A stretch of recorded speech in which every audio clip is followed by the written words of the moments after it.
This channel does not promote any violent, harmful, or illegal activities. All content provided by this channel is meant for an educational purpose only. কথাবার্তার মধ্যে দিয়ে যেটুকু উঠে এসেছে তাতে আমাদের ধারণা হয়েছে যে স্কুল সার্ভিস কমিশন এই মিরর ইমেজ থেকে যোগ্য এবং অযোগ্যদের তালিকা পাবলিশ করে দেবে।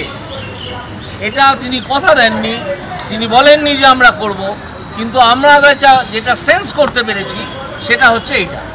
যদি তিনি না করেন তাহলে আমরা দুদিন অপেক্ষা করব। আজকে এখন কটা বাজে? 12:30 হয়তো 1-1:30 হয়তো বাজে। আজকে বুধবার, আমরা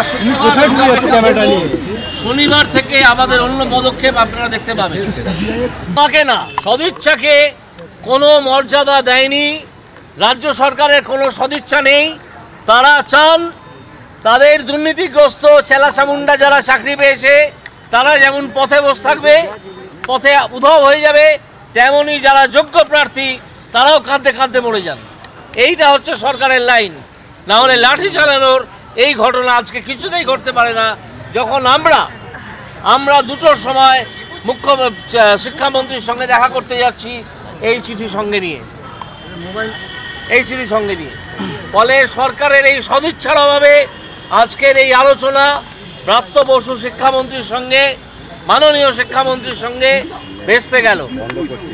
এবং এই যে ভেস্তে গেল, এবং এর জন্য সম্পূর্ণ দায়ী রইলেন মমতা ব্যানার্জি এবং তার প্রশাসন।